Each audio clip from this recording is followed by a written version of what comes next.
Hey, cuz, it is Claude. I am back from Nashville, Tennessee. I just got back a couple of days ago, and I went to the podcast movement conference, and I spent a couple of extra days trying to pick up some of the local color, which included learning a little bit about some of the music that they've got going on there, because I don't know if you've heard, but they know a few things about music in Nashville, Tennessee.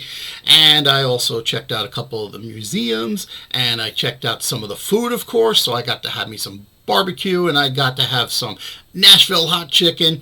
Terrific stuff. Not for the squeamish. But anyway, I also went and visited some of the used record shops that were there. I had a reason for this, is because when you go poking through the crates, as I do, you tend to get a little bit of fatigue when you're doing it in your own area, because you start to see a lot of the same stuff over and over again, which is, I don't know, I guess just kind of a geographical thing. So I have found that a lot of my best finds actually take place somewhere other than where I live. So when I go to visit Myrtle Beach, the Southern Studio, I go poking around the stores there. There is a place in North Carolina that I like to stop in on the way down. I like to go see what they have. And this time around, because I was in Nashville, I was like, there's got to be some good stuff here. And sure enough, I had a couple of really good finds.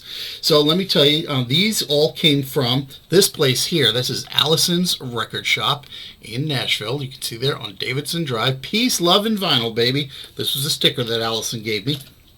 And I found some good stuff there, and I'm going to share a couple of them with you here. The first one would be this album here. This here is Duran Duran's first British pressing album. So this is on EMI from 1981. And let me tell you a little story behind this. So Duran Duran's song Planet Earth, which does appear on this album, was pretty much my entry to Duran Duran. That song was released in February of 1981. And that fall was when I started college at Adelphi University up on Long Island, and also when I started working at the school radio station there. That would be WBAU, which unfortunately has been gone for many years now. They were found originally at 90.3 FM on your dial. And so I first heard that song that fall, and I was like, this is cool. Now, what WBAU had was the 45. All right, which was about 3.5 minutes long, typical 45. Nice, tight track. I really liked it. I liked it a lot. Enough that when I said to myself, I want to buy this whole album, because I like that, and I like Girls on Film, and, you know, there was some other stuff on here.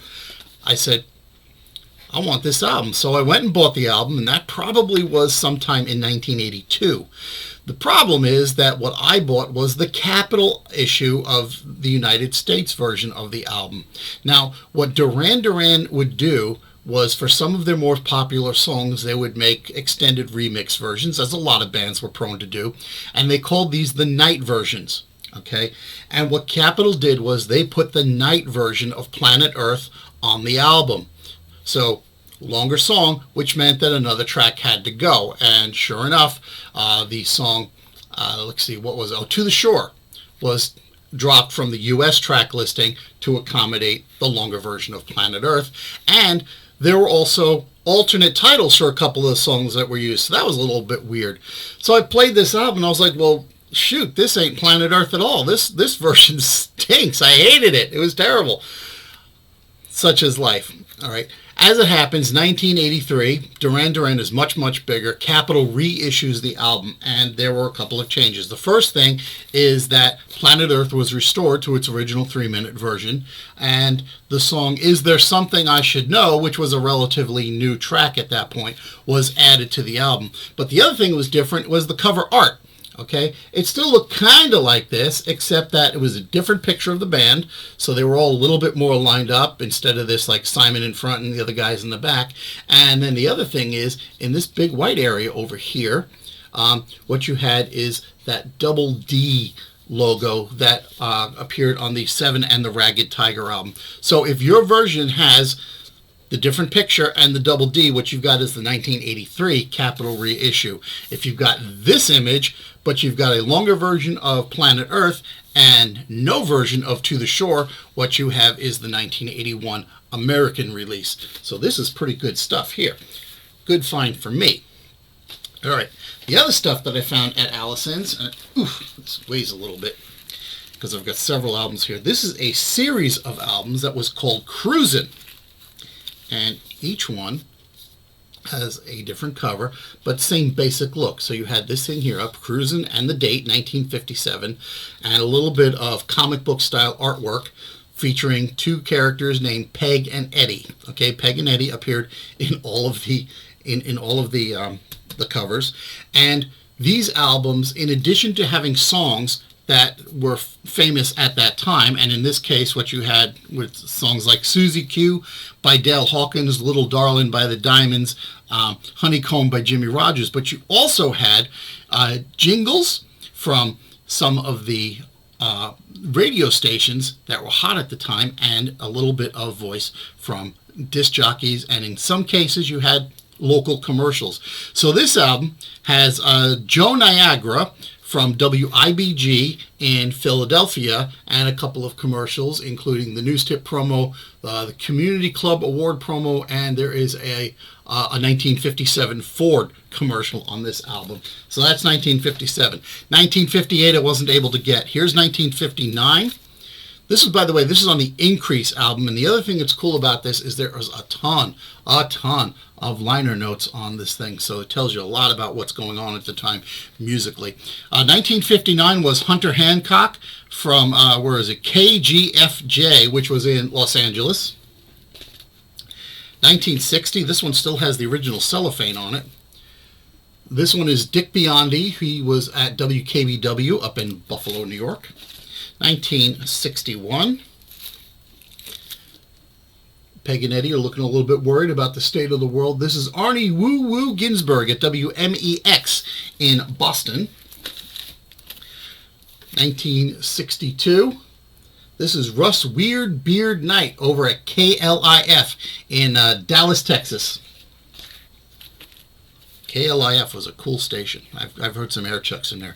1963 gives us WMCA in New York City. So from my home, B. Mitchell Reed was one of the good guys. That was what they called the disc jockeys at WMCA. They were the good guys. And also, here's the weird thing about New York City is you had the two stations that were wrestling for supremacy. You had WMCA, you had WABC, and you also had WINS. And it was really mostly between WINS and WABC. But the weird thing was that, I'm sorry, not WINS, between WMCA and WABC. The weird thing that happened there, though, was that WMCA had most of the ratings in New York City. WABC had this huge flamethrower of a signal. They had the ratings everywhere else. So it was even mentioned once by one of the disc jockeys that they were like the number 5 station in Pittsburgh. It was like that kind of signal. All right, 1964 gives us Johnny Holiday over at, where was Johnny Holiday? Johnny Holiday was at WHK, and that was up in Cleveland. The 1965 edition gives us Robert W. Morgan at KHJ, also in Los Angeles. 1966 I couldn't get. That would have been Pat O'Day at KGR. And let's see. Oh, and 1967 is Dr. Don Rose at WQXI, the Quixie from Dixie. And trivia fans will be pleased to note that WQXI was actually the inspiration for the TV show WKRP in Cincinnati. So I'm still missing number 1966. That was Pat O'Day at KJR. And let's see. Oh, Robin Seymour at WKMH in Detroit. That would be the 1956. And Jack Carney when he was at WIL in St. Louis. That would be an interesting one to listen to because I've heard Jack Carney before. He's really good, but I don't think I've heard any of his stuff at WIL. So that's part of my big find while I was at Nashville. And so what I'm going to do now is I'm going to listen to some Durante from 1981. Put that puppy on my turntable. I'm going to finish up the David Bowie episode for you. And over the next couple of weeks, you're going to hear about some of my exploits while I was in Nashville, some of the museums that I visited. A couple of these places were very kind to me and let me actually record while I was inside the galleries. A couple of them could not because of copyright considerations, but that's okay. I still learned stuff. And then I'm going to follow up with a revisit with John Hall, because he was kind enough to sit down with me face to face in the atrium of the hotel where the conference took place. And he and I did about a half hour together. We had a lot of fun. We talked about a few things that you don't typically talk about when you're talking about records and music and so forth. So that's it. I'm going to put on my Durrani. You know the usual bits. You can find me through the Instagram, through the Twitter, through the website, through Facebook. Get in touch. Let me know what you think, all right? I'll talk to you soon.